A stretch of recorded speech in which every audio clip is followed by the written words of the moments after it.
नमस्कार मित्रों, आप सभी का दीपक एजुकेशन प्रयागराज में स्वागत है। तो आज हम एक नए टॉपिक के साथ आए हैं, भारतीय संविधान की प्रस्तावना को लेकर। यह प्रस्तावना एग्जाम की दृष्टि से मोस्ट इम्पॉर्टेंट है और आप एक भारत के नागरिक हैं, इस दृष्टि से भी मोस्ट इम्पॉर्टेंट है। क्यों? क्योंकि आप भारतीय संविधान पढ़ने जा रहे हैं। भारतीय संविधान में जो स्वतंत्रता दी गई है, जो समानता दी गई है, जो न्याय दिए गए हैं, वो सभी के सभी सबसे पहले इसी प्रस्तावना में उल्लिखित है। और आज इसी पर हम लोग डिटेल से चर्चा करने वाले हैं। तो प्रस्तावना को इंग्लिश में प्रियम्बल कहते हैं। प्रस्तावना को ही उद्देशिका कहते हैं। उद्देशिका क्यों? क्योंकि 13 दिसंबर 1946 को पंडित जवाहरलाल नेहरू जी ने एक उद्देश्य प्रस्ताव रखा था। कहाँ? संविधान सभा में। और संविधान सभा उस उद्देश्य प्रस्ताव को 22 जनवरी 1947 को स्वीकार करती है। यही उद्देश्य प्रस्ताव आगे जाकर प्रस्तावना का निर्माण करती है। इसीलिए प्रस्तावना को ही उद्देशिका कहते हैं। प्रस्तावना में है क्या? तो प्रस्तावना में संविधान के आदर्शों को दिया गया है, संविधान के स्वरूपों को, संविधान के स्रोतों को, संविधान के उद्देश्यों को, सब चीज इसी प्रस्तावना में संकलित है। संविधान में जो भी कुछ है संक्षिप्त रूप में इसी प्रस्तावना में संकलित है। इसीलिए प्रस्तावना को संविधान का संक्षिप्त रूप कहा जाता है। तो सबसे पहला प्रश्न यही उठेगा कि प्रस्तावना किस देश के संविधान से लिया गया है? तो प्रस्तावना अमेरिका के संविधान से लिया गया। दूसरा प्रश्न उठेगा कि प्रस्तावना की जो भाषा है, हम भारत के लोग भारत को एक संपूर्ण प्रभुत्व संपन्न समाजवादी पंथ निरपेक्ष लोकतंत्रात्मक गणराज्य बनाने के लिए जो ये भाषा है, यह किस देश से लिया गया है? तो ऑस्ट्रेलिया के संविधान से लिया गया है। तो अभी तक हम दो प्रश्न बताएं केवल। प्रस्तावना कहाँ से लिया गया है? तो अमेरिका से। प्रस्तावना की भाषा कहाँ से लिया गया है? तो ऑस्ट्रेलिया के संविधान से लिया गया है। अब हम इस शब्दावलियों पर चर्चा करते हैं। इससे पहले मैं ये बता दूं कि संविधान निर्मात्रियों ने, विभिन्न विद्वानों ने इस प्रस्तावना को विभिन्न प्रकार के स्टेटमेंट दिए हैं। जैसे किसी ने कहा है यह प्रस्तावना संविधान की जन्म कुंडली है, तो किसी ने कहा सार है, किसी ने कहा पवित्र दस्तावेज है, तो किसी ने कहा परिचय पत्र है, किसी ने कहा दर्पण है, तो किसी ने कहा दिल है, तो किसी ने कहा आईना है। तो आखिर इस प्रस्तावना में है क्या, जो लोगों ने विभिन्न प्रकार से स्टेटमेंट दिए हैं, कथन दिए हैं। तो आज इसी प्रस्तावना को हम लोग पढ़ने वाले हैं डिटेल से कि आखिर क्या है। उसके बाद जो जिन लोगों ने कहा है उसे भी मैं बताने वाला हूँ कि किसने क्या कहा था। क्यों? क्योंकि स्टेटमेंट से आजकल प्रश्न बनता है और प्रश्न पूछा जा रहा है, क्योंकि एग्जाम का मॉडल चेंज होता जा रहा है मित्रों। तो देखिए, सबसे पहले हम भारत के लोग अर्थात भारत की जनता जो है इसी में सर्वोच्च शक्ति है। यह भारत की जनता एक संविधान का निर्माण की है, उसी संविधान के अनुसार सरकारें चलती हैं और सरकार उसी संविधान के अनुसार कानून बनाती है। क्यों? क्योंकि अगर सरकार इस संविधान के अनुसार कानून ना बनाए तो न्यायपालिका बैठी हुई न्यायपालिका ऐसे कानून, ऐसे कार्य को रद्द कर देगी। उसी को न्यायिक पुनर्विलोकन की शक्ति कहते हैं, न्यायपालिका को जो दी गई है। तो सरकार कोई भी कार्य करेगी, कोई भी कानून बनाएगा तो संविधान के अनुसार बनाएगा। तो हम भारत के लोग, ये क्या है? संविधान का स्रोत है। अब आगे देखते हैं। हम भारत के लोग अर्थात भारत की जनता, भारत को संपूर्ण, देखिए ये भी प्रश्न पूछा गया है कि भारत शब्द प्रस्तावना में कितनी बार प्रयोग किया गया है? तो भारत एक दो, हम भारत के लोग भारत को, तो एक बार यहाँ एक बार यहाँ, तो दो बार संविधान के प्रस्तावना में भारत शब्द को प्रयोग में किया गया है। कितनी बार? दो बार। फिर आगे क्या कहा गया है? एक संपूर्ण प्रभुत्व संपन्न समाजवादी पंथ निरपेक्ष लोकतंत्रात्मक गणराज्य बनाने के लिए। ये क्या है? संविधान का स्वरूप है। संविधान का स्वरूप जो अभी हम बोले, संविधान का स्वरूप क्या है? तो एक संपूर्ण प्रभुत्व संपन्न समाजवादी पंथ निरपेक्ष लोकतंत्रात्मक गणराज्य है। इसका मतलब क्या हुआ? संपूर्ण प्रभुत्व संपन्न का ऐसा देश जो अपने आंतरिक और बाह्य निर्णय लेने में स्वतंत्र हो, सर्वोच्च शक्ति रखता हो, वह सर्वोच्च शक्ति रखता हो, वो एक संपूर्ण प्रभुत्व संपन्न देश कहलाता है। जैसे अपना भारत है, जैसे धारा 370 के विशेष प्रावधानों को हटाना था, भारत ने हटा दिया। नोटबंदी करनी थी, भारत ने नोटबंदी कर दी। जीएसटी लागू करना था, भारत ने जीएसटी लागू कर दी। ये आंतरिक मामले, किसी देश से पूछा? नहीं पूछा।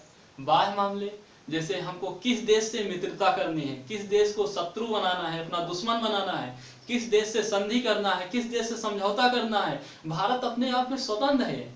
वो किसी के कहने से नहीं करेगा, अपने आप से करेगा कि किस देश से हमें मित्रता करनी है, किस देश को शत्रु बनाना है, किस देश को से दुश्मनी लेनी है, और किस देश से संधि करना है, किस देश से समझौता करना है। तो यही क्या है, संपूर्ण प्रभुत्व संपन्न देश है भारत। अपना क्या है, संप्रभु है, संपूर्ण प्रभुत्व संपन्न देश है भारत। क्यों? क्योंकि वह अपने बाह्य और आंतरिक मामलों में स्वतंत्र निर्णय लेने की शक्ति रखता है, सर्वोच्च शक्ति रखता है।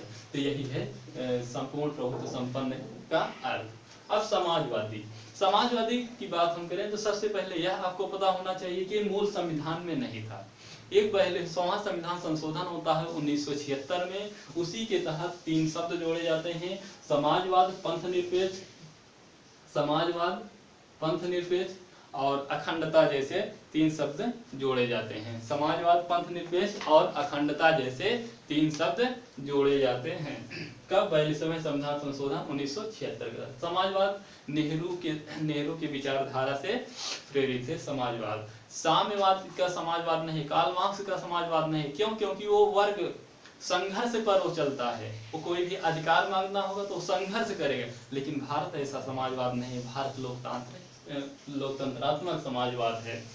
भारत जैसे कोई भी उत्पादन की शक्ति हो तो सरकार की ओर जो कोई भी कार्य है वो सार्वजनिक की ओर ढकेलता है। मतलब कोई भी कार्य, जैसे कोई सार्वजनिक संपत्ति की ओर बढ़ता है, आय की असमानता है तो उसे कम करने का प्रयास किया जाता है। जैसे 14 जो राष्ट्रीय बैंकों का निर्माण किया गया कि सभी लोग अपना जाइए, गरीब से गरीब बच्चा अकाउंट खुलवा ले और जाए वहां पर अपना पैसा जमा कर सके। ये समाजवाद की विचारधारा है। ठीक, तो समाजवाद से मोटा तात्पर्य यही है कि सबका साथ सबका विकास, मतलब सबका एक दूसरे का सहयोगी है, यही समाजवाद है। पंथ निरपेक्ष का मतलब ऐसा देश जिसका कोई राजधर्म न हो, वो पंथ निरपेक्ष कहलाता है, सेकुलर कंट्री कहलाता है। जैसे भारत एक सेकुलर कंट्री है। क्यों? क्योंकि भारत हिंदू राष्ट्र नहीं है, भारत मुस्लिम राष्ट्र नहीं है, भारत सिख ईसाई राष्ट्र नहीं है, भारत कोई राजधर्म नहीं है। हाँ, व्यक्ति हो सकते हैं, हम हिंदू हो सकते हैं, हम मुस्लिम हो सकते हैं, हम सिख हो सकते हैं, हम ईसाई हो सकते हैं, लेकिन भारत नहीं है। भारत सेकुलर कंट्री है, भारत एक पंथ निरपेक्ष कंट्री है। वही क्या पंथ निरपेक्ष का अर्थ यही हुआ कि ऐसा देश जिसका कोई राजधर्म ना हो, अर्थात भारत किसी के साथ धर्म के आधार पर भेदभाव नहीं कर सकता कि तुम हिंदू हो, तुम मुस्लिम हो, ऐसा कोई। भारत एक सेकुलर कंट्री, भारत एक पंथ निरपेक्ष। तो आप समझ गए होंगे पंथ निरपेक्ष का अर्थ यही है कि ऐसा देश जिस देश का कोई राजधर्म ना हो। मतलब भारत ना तो हिंदू राष्ट्र है ना मुस्लिम राष्ट्र है, भारत का कोई राजधर्म नहीं। व्यक्ति का धर्म है लेकिन देश का धर्म नहीं है। तो ये पंथ निरपेक्ष हो गया। लोकतंत्रात्मक मतलब लोगों का तंत्र अर्थात जनता का शासन। लोकतंत्रात्मक का अर्थ क्या है? जनता का शासन। जैसे हम अपने विधायकों और एमपी को, सांसदों को चुनते हैं, एमपी एमएलए को चुनते हैं, उन्हीं एमपी एमएलए के माध्यम से प्रधानमंत्री या मुख्यमंत्री अपना शासक चुनते हैं। मनपसंद हम प्रधानमंत्री चुन रहे हैं, मनपसंद अपना मुख्यमंत्री चुन रहे हैं, यही लोकतंत्र है। अब्राहम लिंकन जी कहे थे कि जनता के लिए जनता द्वारा शासन ही लोकतंत्र है। तो आप समझ गए होंगे कि हम जैसे एमपी एमएलए को चुनते हैं, उन्हीं एमपी एमएलए के माध्यम से अपना शासन कर रहे हैं। हम अपने मनपसंद का प्रधानमंत्री चुन रहे हैं, मनपसंद का मुख्यमंत्री चुन रहे हैं। इस प्रकार यही लोकतंत्र है जो अपने इच्छाओं के अनुसार चुना जाता है। गणराज, लोकतंत्र, गणराज को ही गणतंत्र कहते हैं। क्या? गणराज या गणतंत्र। ऐसा देश जिसका राष्ट्राध्यक्ष निर्वाचित हो, मतलब व्यक्तियों जनता द्वारा चुना जाता हो, प्रत्यक्ष रूप से या अप्रत्यक्ष रूप से, वो गणतंत्र देश कहलाता है। जैसे भारत गणतंत्र देश है, अमेरिका गणतंत्र देश है, लेकिन ब्रिटेन नहीं है। क्यों? क्योंकि वहां पर वंशानुगत चलता है, वहां पर राजतंत्र है।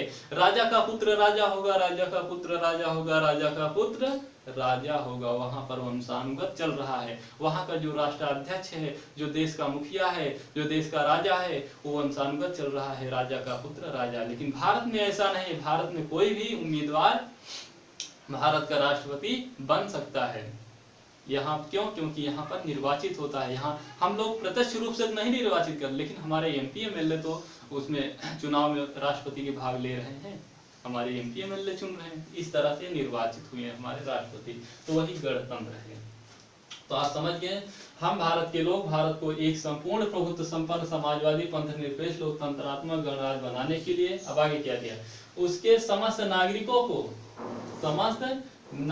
को सामाजिक आर्थिक राजनीतिक न्याय, यही पूछता है कि न्याय कितने प्रकार के हैं, न्याय कितने प्रकार के दिए गए हैं प्रस्तावना में, तो 3 प्रकार के। कौन कौन? सामाजिक आर्थिक राजनीतिक। इसी में एक जोड़ देता है धार्मिक न्याय। तो धार्मिक न्याय नहीं है मित्रों, वो एग्जाम में आपको गलत कराने के लिए धार्मिक न्याय भी दे देता है, लेकिन वह धार्मिक न्याय गलत होता है। इसलिए आपको केवल 3 न्याय याद करना है, सामाजिक आर्थिक राजनीतिक। सामाजिक न्याय, किसी के साथ लिंग जाति धर्म के आधार पर भेदभाव आप नहीं कर सकते, सामाजिक न्याय। आर्थिक न्याय, जैसे आप आर्टिकल 39 पढ़े होंगे, आर्थिक न्याय की बात की गई है। आर्टिकल 39 आप पढ़ेंगे तो उसमें डिटेल से दिया गया है, सभी को रोजी रोटी कमाने का अधिकार है, तो आर्थिक न्याय। राजनीतिक न्याय, सभी को मत देने का अधिकार है, वो चाहे बड़े से बड़े व्यक्ति का लड़का हो या छोटे गरीब से गरीब व्यक्ति का बच्चा हो, लेकिन सभी के वोटों का केवल और केवल एक ही गिनती होगी, एक वोट का केवल और केवल एक ही कीमत होगी, वो चाहे छोटे गरीब घर के बच्चे की वोट हो या अमीर घर के बच्चे की वोट हो। तो क्या है? राजनीतिक न्याय है। तो इस प्रकार से सामाजिक आर्थिक राजनीतिक न्याय, यही पूछता है कि न्याय कितने प्रकार के हैं, तो 3 प्रकार के न्याय। कौन? सामाजिक आर्थिक राजनीतिक न्याय। तो आप समझ ही गए सामाजिक न्याय, आर्थिक न्याय आर्टिकल 39 पढ़ेंगे तो उसमें दिए गए हैं। राजनीतिक न्याय मतलब आप चुने या मतलब कि आप उम्मीदवार भी बन सकते हैं, आप कहीं से लड़ भी सकते हैं, और आप किसी को मतदान भी दे सकते हैं। आपकी कीमत वही है जो देश के हर व्यक्ति प्रत्येक व्यक्ति की कीमत एक ही वोट, एक व्यक्ति की कीमत एक ही वोट हो, चाहे जो हो, वो चाहे गरीब से गरीब हो या अमीर से अमीर हो। आगे क्या है? विचार, अभिव्यक्ति, विश्वास, धर्म और उपासना की स्वतंत्रता, यही पूछता है कि स्वतंत्रता कितने प्रकार की दी गई है प्रस्तावना में। तो स्वतंत्रता 5 प्रकार से दी गई है। न्याय 3 प्रकार से, सामाजिक आर्थिक राजनीतिक न्याय, लेकिन स्वतंत्रता 5 प्रकार की। कौन? विचार, अभिव्यक्ति, विश्वास, धर्म और उपासना की स्वतंत्रता। विचार, आप स्वतंत्र हैं, आप कोई विचार कर सकते हैं, आपको रोकने वाला टोकने वाला कोई नहीं है, आप कोई भी विचार अपने मन में ला सकते हैं, आपको कोई रोकने टोकने वाला नहीं है। तो विचार की स्वतंत्रता है आपको, आप कोई भी विचार अपने मन में ला सकते हैं। अभिव्यक्ति, उस विचार को आप व्यक्त कर सकते हैं, आप किसी से प्रेम करते हैं, आई लव यू बोल सकते हैं, आपको कोई रोकने टोकने वाला नहीं है। लेकिन हाँ, जोर जबरदस्ती आप नहीं कर सकते हैं कि आप चाकू लगा लिए नीचे से, आई लव यू बोलो नहीं वरना मार देंगे, तो ऐसा नहीं है। आपकी स्वतंत्रता वहीं तक सीमित है जहां दूसरे की स्वतंत्रता का हनन ना हो, आप वहीं तक स्वतंत्र हैं जहां तक दूसरे की स्वतंत्रताएं हनन ना हो। आपको लगता है कि ये मुझसे प्रेम करते हैं तो आप बोल दीजिए आई लव यू, लेकिन वो स्वीकार करे या ना स्वीकार, वो भी तो स्वतंत्र है ना। तो आप जोर जबरदस्ती किसी के साथ मत कीजिएगा, नहीं तो नैनी जैसे जेल खाली है आपके लिए। तो विचार है, अभिव्यक्ति है, आप किसी के साथ बोल सकते हैं। अभिव्यक्ति 3 प्रकार से दे सकते हैं, जैसे लिखकर, लव लेटर टाइप का, बोलकर, इशारा देकर, तो इस 3 प्रकार से आप अभिव्यक्त कर सकते हैं। इसे जब आर्टिकल 19 आप पढ़ेंगे तो उसमें डिटेल से हम बताएंगे। विश्वास, आपको विश्वास है हमें, आपको हम पर विश्वास है तभी आप हमारी क्लास देख रहे हैं, आपको विश्वास नहीं होता तो आप हमें नहीं दिखते। आपको विश्वास है कि योगी जी सही मुख्यमंत्री हैं तो आप अगले बार फिर योगी जी को चुनेंगे। आपको यह विश्वास नहीं होगा कि योगी जी नहीं सही है मुख्यमंत्री के रूप में, तो अगले बार दूसरे को आप चुनेंगे। तो आपके विश्वास है, आप किसी के कहने पर आप विश्वास नहीं करेंगे, आप खुद से विश्वास करेंगे। तो आपके विश्वास की स्वतंत्रता है, किसी के कहने से नहीं कि तुम विश्वास मुझ पर करो, मुझसे ही पढ़ो, किसी दूसरे से मत पढ़ो, ऐसा हम नहीं बोल सकते हैं। क्यों? क्योंकि आप स्वतंत्र हैं, आपको विश्वास अगर हमारे ऊपर होगा तभी आप हमसे पढ़ेंगे। आपको ऐसा लगेगा कि हम एग्जाम की दृष्टि से अच्छे पढ़ाते हैं तो आप हमसे पढ़ेंगे, अन्यथा नहीं पढ़ेंगे। तो विश्वास की स्वतंत्रता, धर्म की स्वतंत्रता। आप हिंदू धर्म हो या मुस्लिम धर्म हो या सिख हो या ईसाई हो या जैन हो या फारसी हो या बौद्ध, कोई भी धर्म हो, भारत के जितने विश्व का चाहे जो धर्म हो, आप स्वतंत्र हैं।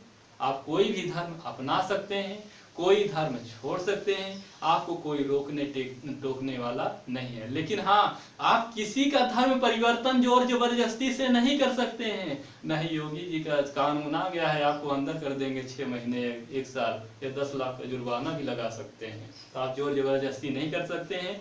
अपने मन से आप जो धर्म चाहें आप उस धर्म को स्वीकार कर सकते हैं, आपको कोई रोकने टोकने वाला नहीं है। धर्म की स्वतंत्रता हो गई। उपासना की स्वतंत्रता, नवरात्रि में 9 दिन का व्रत चलता है। आप चाहे 1 दिन व्रत रहिए, चाहे 9 दिन व्रत रहिए, आपको कोई रोकने वाला नहीं है। योगी जी आकर आपसे कहेंगे नहीं कि आप रोटी क्यों नहीं खा रहे हो, क्योंकि आप स्वतंत्र हैं। आपको उपासना की स्वतंत्रता मिल गई है। कोई परिक्रमा चल कर कर रहा है तो कोई लेट कर कर रहा है, आप स्वतंत्र हैं। आप चाहे जैसे परिक्रमा करें, कोई हाथ जोड़कर मना रहा है, कोई इस तरह से मना रहा है, आप स्वतंत्र हैं। चाहे जिस तरह से आप अपने धर्म का पालन करें, आप स्वतंत्र हैं। समझ रहे हैं? तो उपासना की ये स्वतंत्रता याद कर लीजिएगा। व्रत से आप स्वतंत्र, उपासना मतलब व्रत, आप व्रत रख रहे हैं, ठीक। तो आप चाहे 9 दिन व्रत रहे, चाहे पूरा साल रखिए, आपको कोई रोकने वाला नहीं है। ऐसा मत कीजिएगा ना, वरना चले जाएंगे ऊपर। तो ये 5 प्रकार की स्वतंत्रता की हम बात किए। कौन कौन सी? विचार, अभिव्यक्ति, विश्वास, धर्म और उपासना की स्वतंत्रता। कितने प्रकार की स्वतंत्रता? तो 5 प्रकार की स्वतंत्रता। ये प्रश्न पूछता है, इसीलिए मैं इस पर जोर दे रहा हूँ। आगे, प्रतिष्ठा और अवसर की समानता। समता, समता मतलब समानता। ये पूछता है कि समता या समानता कितने प्रकार की दी गई है? तो 2 प्रकार की। कौन कौन सी? प्रतिष्ठा और अवसर। हमारी प्रतिष्ठा है, हमारी कोई न कोई प्रतिष्ठा है। आप मोटरसाइकिल से चल रहे हैं, हम पैदल चल रहे हैं, वो बात ठीक है, लेकिन हमारे लिए प्रतिष्ठा है। आप ये नहीं कह सकते हैं कि आप क्यों पैदल चल रहे हैं। आप हवाई जहाज से चल रहे होंगे, अपने लिए चल रहे होंगे, हमारे लिए नहीं। आप अपने में व्यस्त रहिए, हम अपने में। हम पैदल चल रहे हैं, पैदल, लेकिन आप हमारे प्रतिष्ठा के साथ खिलवाड़ नहीं कर सकते। ये नहीं कह सकते कि आप क्यों हवाई जहाज से नहीं चल रहे हैं, ऐसा आप नहीं बोल सकते हैं। तो क्या है? प्रतिष्ठा है। अवसर की समानता, समानता या समता। आप मान लीजिए इंटरव्यू ले रहे हैं, वहां आप जाति, धर्म, लिंग, जाति, इस आधार पर आप ये भेदभाव नहीं कर सकते हैं कि इस आधार पर आप अवसर देने से किसी को नहीं रोक सकते हैं। तो यही अवसर की समता है मित्रों। तो यहाँ पर क्या? प्रतिष्ठा और अवसर की समता या समानता। समता कितने प्रकार की है? तो 2 प्रकार की समता है। 352 न्याय 3 प्रकार का, स्वतंत्रता 5 प्रकार की, समता 2 प्रकार की। तो ये 3 प्रकार के प्रश्न बनते हैं, यहाँ पर पूछते हैं, और इसका अर्थ भी पूछ सकता है जो अभी हम बताएं। आगे चलिए। तथा उन सब में व्यक्ति की गरिमा और राष्ट्र की एकता और अखंडता सुनिश्चित करने वाली बंधुता बढ़ाने के लिए। बंधुता का मतलब होता है भाईचारा। बंधुता बढ़ाने के लिए, बंधुता का अर्थ क्या होता है? भाईचारा। व्यक्ति की गरिमा, गरिमा क्या है? हम अपने आप में साध हैं, आपके हम साधन नहीं। हम अपने आप में साध, मतलब व्यक्ति अपने आप में साध है, उस किसी का साधन नहीं है। आपके कहने के अनुसार वो नहीं चलेगा, उसके मन में जो आएगा वही करेगा। वो गरीब है, कोई दिक्कत नहीं, लेकिन उसकी भी एक गरिमा है। व्यक्ति की एक गरिमा है। तो गरीब भले भी है, लेकिन उसकी एक गरिमा है। वो जा रहा है तो आप ये नहीं कहेंगे इधर आओ झाड़ू मार के जा, ऐसा आप नहीं बोल सकते हैं। उससे जो जरूरत लगेगी, जिस बात की जरूरत लगेगी, वो कार्य करेगा, पैसा कमाएगा, लेकिन आप उससे जोर जबरदस्ती नहीं कर सकते। गरिमा का आशय यही है कि आप किसी से जबरियन कोई कार्य न कराएं, जोर जबरदस्ती से आप किसी से कोई कार्य न कराएं। हर व्यक्ति अपने आप में स्वतंत्र है, स्वतंत्रताएं दी गई है। हर व्यक्ति की कोई ना कोई गरिमा होती है। जैसे आप कहते हो, ओ रिक्शे वाले इधर, उससे पूछिए कि कैसा लगता है, उसके अंदर फीलिंग होती होगी, वही कह सर इधर आइए, हमको वहां ले दीजिए, कितना खुश होगा। आपको प्यार से बैठाएगा और 2 रुपए 4 रुपए आप कम देंगे, 5 रुपए, तब भी कहेगा ठीक है बेटा जाओ, कुछ नहीं बोलेगा।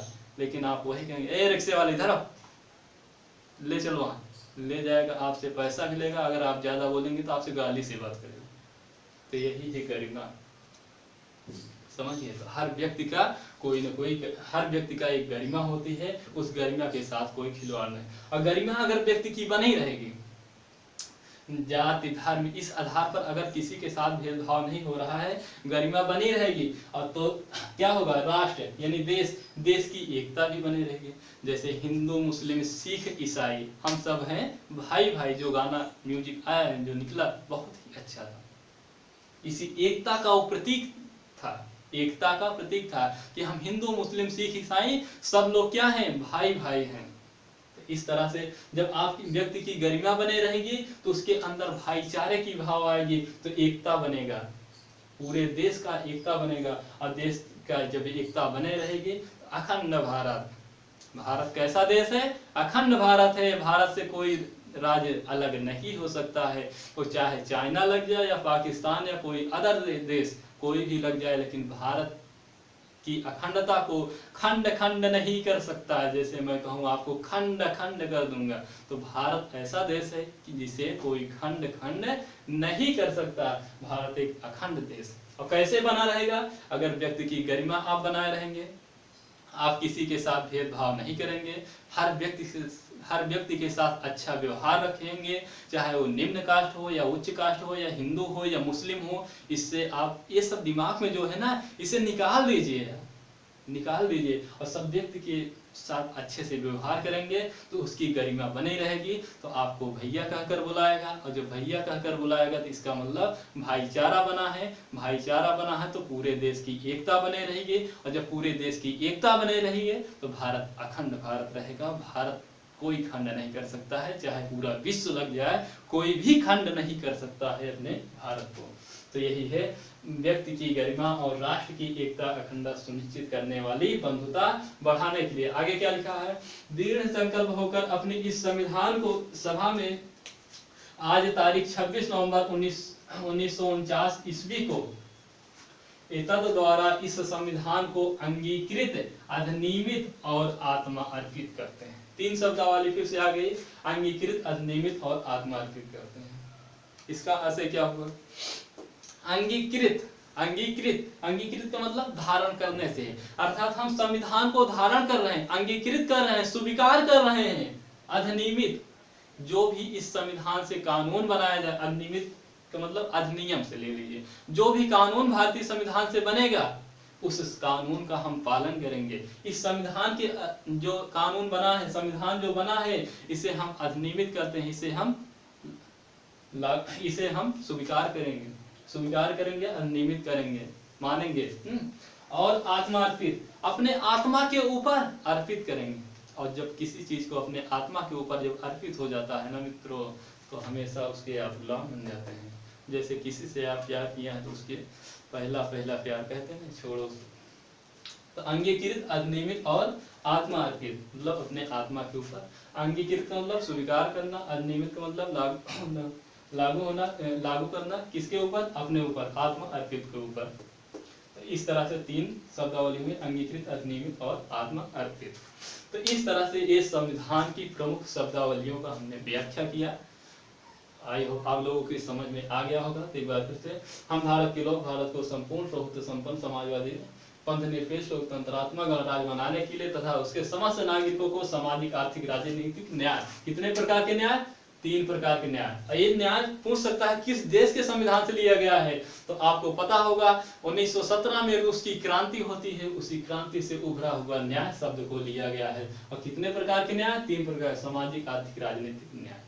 और प्रश्न क्या पूछ सकता है कि ये जो स्वतंत्रता है, समानता है, समता है, बंधुता है, ये शब्द किस देश के संविधान से लिया गया है, तो आपको पता है 1789 में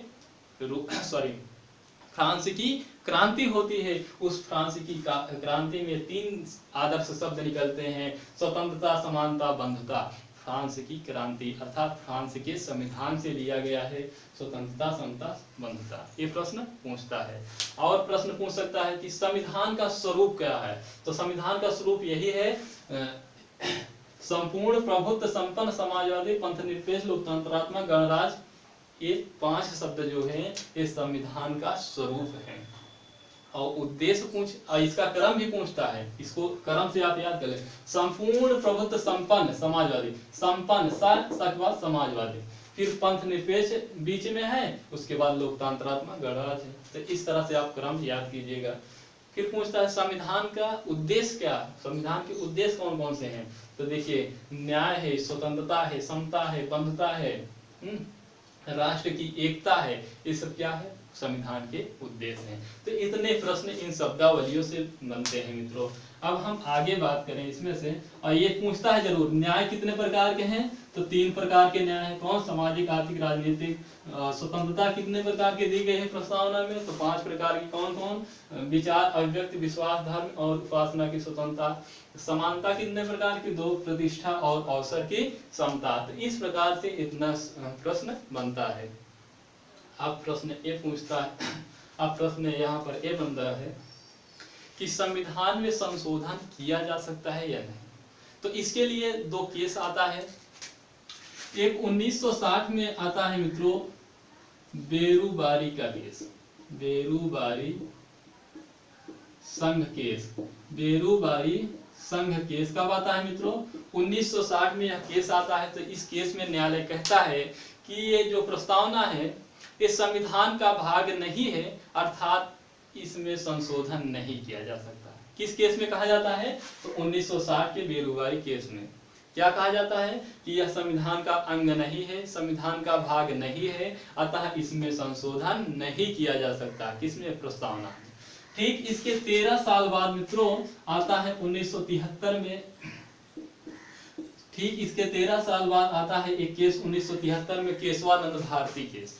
केशवानंद भारती केस आता है। इस केस में न्यायालय कहता है कि संविधान का जो ये प्रस्तावना है यह संविधान का अभिन्न अंग है, अर्थात संविधान का भाग है और इसमें संशोधन भी किया जा सकता है। इसके ठीक 3 साल बाद 1976 में एक संविधान संशोधन होता है। कौन सा, 42वां संविधान संशोधन होता है। उसमें 3 शब्दावली जोड़ी जाती है। कौन कौन सी, समाजवाद, पंथ निरपेक्ष, अखंडता। समाजवाद, पंथ निरपेक्ष, अखंडता जैसे 3 शब्दावलियों को जोड़ा जाता है। बार बार एग्जाम में पूछा जाता है कि कौन कौन शब्द जोड़े हैं, तो समाजवाद, पंथ निरपेक्ष, अखंडता, इसे आप याद कर लीजिएगा। तो ये 2 केस पढ़ना था, तो आपने 2 केस पढ़ लिया। अब हम लास्ट में बताते हैं कि जो जैसे N.A. पालकीवाला ने संविधान को क्या कहा था, परिचय पत्र कहा था। सॉरी, प्रस्तावना को संविधान का परिचय पत्र कहा था। क्या कहा था, परिचय पत्र। परिचय पत्र कौन कहा था, N.A. पालकीवाले। N.A. पालकीवाले ने क्या कहा था, संविधान का परिचय पत्र। किसे, प्रस्तावना को। वहीं पर डॉक्टर भीमराव अंबेडकर जी ने पवित्र दस्तावेज कहा था। क्या कहा था, पवित्र दस्तावेज। पवित्र दस्तावेज आप लोग नोट कर लीजिएगा कि किसने कहा था पवित्र दस्तावेज, तो डॉक्टर भीमराव अंबेडकर जी। वहीं पर K.M. मुंशी जी ने इसे राजनीतिक जन्मपत्री या जन्म कुंडली कहा था। क्या, जन्म कुंडली। किसने कहा था, K.M. मुंशी, जो प्रारूप समिति के सदस्य थे। K.M. मुंशी जी ने क्या कहा था, जन्म कुंडली या राजनीतिक जन्मपत्री। किसे कहा था, प्रस्तावना को। किसका, संविधान का। और चौथा आप देखेंगे तो सर अल्लादी कृष्ण स्वामी अय्यर जी ने संविधान इसे प्रस्तावना को कहा था दीर्घकालिक सपनों का विचार। क्या कहा था, दीर्घकालिक सपनों का विचार। सपनों का विचार। उन्होंने कहा था कि जो ये प्रस्तावना है ये हमारे दीर्घकालिक सपनों का विचार है। वहीं पर ठाकुर दास भार्गव जी कहते हैं यह संविधान की आत्मा है। क्या है, संविधान की आत्मा है। तो यहाँ से ये मोस्ट इंपोर्टेंट बताए हैं 5, इसको आप लिख लीजिएगा। संविधान का परिचय पत्र किसने कहा था, प्रस्तावना को की बात हो रही है। प्रस्तावना को संविधान का परिचय पत्र किसने कहा था, तो संविधान का प्रस्तावना का परिचय पत्र किसने कहा था? तो N.A. पालकीवाले ने। पवित्र दस्तावेज किसने कहा था? तो डॉक्टर भीमराव अंबेडकर जी। जन्म कुंडली किसने कहा था? तो K.M. मुंशी जी ने। दीर्घकालिक सपनों का विचार किसने कहा था? तो सर अल्लाद कृष्णस्वामी अय्यर ने कहा था। संविधान की आत्मा किसने कहा था? तो ठाकुर भार्गव दास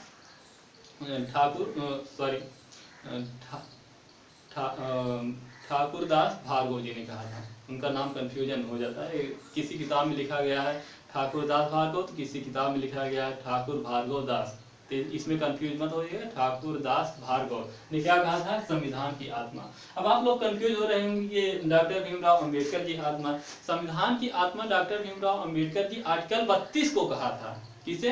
जब उनसे पूछा गया कि पूरे संविधान में सबसे महत्वपूर्ण आर्टिकल कौन सा, तो उन्होंने कहा था कि पूरे संविधान में, अगर पूरे संविधान की आत्मा अगर हम कहें तो आर्टिकल 32 है। क्यों? क्योंकि आर्टिकल 32 के तहत जैसे आपके कोई भी मौलिक अधिकार छीने जा रहे हैं तो उसके तहत आप सीधे सुप्रीम कोर्ट में मुकदमा दायर कर सकते हैं। तो इस तरह से डॉक्टर भीमराव अंबेडकर जी ने आर्टिकल 32 को कहा था।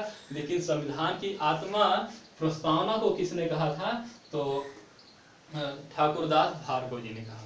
तो इस तरह से इतने प्रश्न बनते हैं प्रस्तावना से, और हमने बताया आपको केस 2 आए थे। एक 1960 में आया था बेरुबारी का केस, उसमें न्यायालय ने कहा कि संविधान जो प्रस्तावना है यह संविधान का भाग नहीं है, अतः इसमें संशोधन नहीं हो सकता।